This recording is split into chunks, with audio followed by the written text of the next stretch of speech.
हर हर महादेव दोस्तों, कैसे हैं आप सब। आशा करते हैं अच्छे होंगे। सावन का महीना तो आ गया है दोस्तों। हम सभी गेरुआ वस्त्र धारण करके बाबा बैजूनाथ धाम जाने वाले हैं।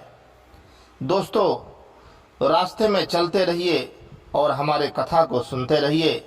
आपको रास्ता का पता नहीं चलेगा और बाबा के मंदिर तक बहुत जल्दी पहुंच जाएंगे।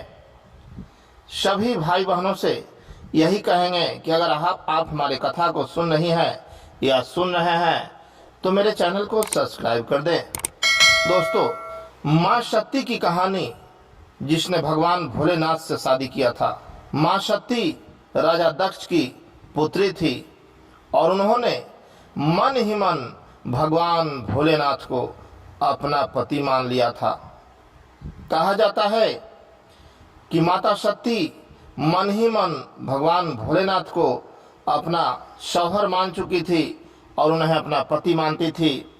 तो दोस्तों, इस प्रेम कहानी को राजा दक्ष नहीं चाहते थे और वे भी नहीं चाहते थे कि माता शक्ति का शादी यानी शक्ति का शादी भगवान भोलेनाथ से हो।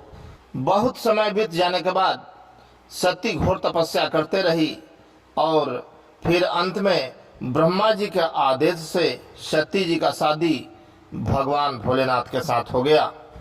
माता मैना जब शादी हो रहा था उस समय माता मैना बहुत रो रही थी कि अरे मेरी बेटी कैसी दुल्हा चुनी है, जो कि बिल्कुल बूढ़े जैसा है।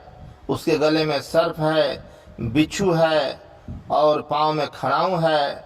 ये कैसा वर है। माँ शक्ति ने अपने माता की भावना को भगवान भोलेनाथ से प्रकट किया और फिर मन ही मन भगवान भोलेनाथ एक बहुत सुंदर पुरुष का रूप ले लिए और फिर सभी देखकर हैरान हो गए और धूमधाम से शादी हुआ। दोस्तों, ऐसे शादी करके भगवान भोलेनाथ माता शक्ति को लेकर कैलाश पर्वत चले गए।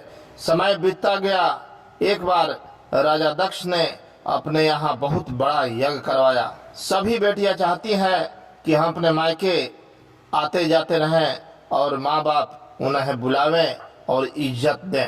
राजा दक्ष तो पहले से ही भगवान भोलेनाथ के खिलाफ थे ही।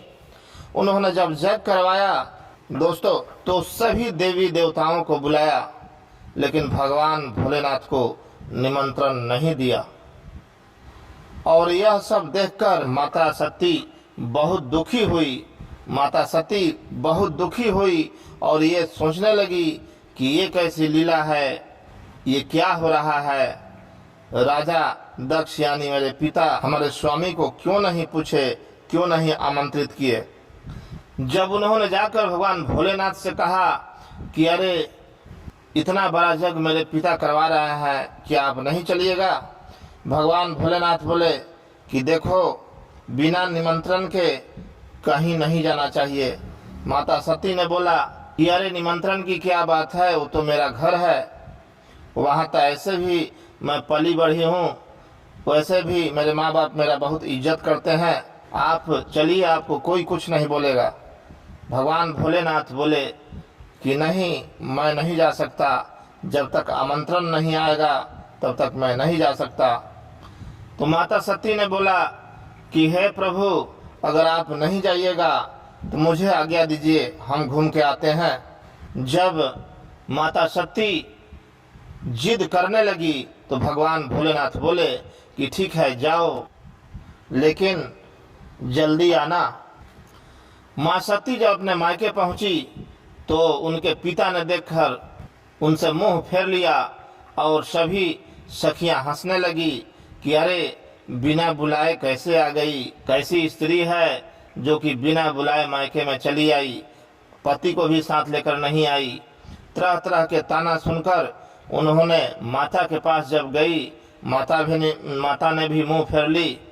माता पिता को यह स्वभाव और यह सब चीज देखकर माता शक्ति को बहुत दुख लगा और उन्होंने अपने पिता से पूछ डाली कि अरे पिताजी, आप यहाँ सारे देवताओं को बुलाए हैं, मेरे पति को क्यों नहीं बुलाया। इस पर राजा दक्ष ने तरह तरह की व्यंग बातें बोली और माता सती को बहुत तरह की बातें कह डाली, जिसके वजह से माँ सती बहुत दुखी हुई और जो यज्ञ हो रहा था उसी यज्ञ के कुंड में कूदकर अपना प्राण त्याग दिया।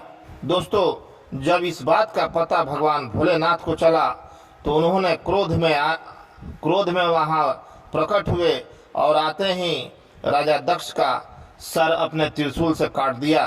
फिर माता सती को लेकर इधर उधर भटकने लगे। भटकते भटकते वे चारों दिशाओं में, तीनों त्रिलोक में घूमने लगे, मानो जैसे पागल हो गए हो।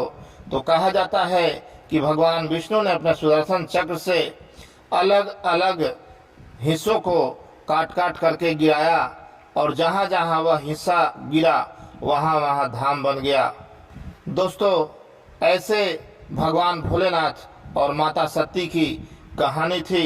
अगर आपको अच्छा लगा हो तो मेरे चैनल पर कमेंट कीजिए और लाइक कीजिए।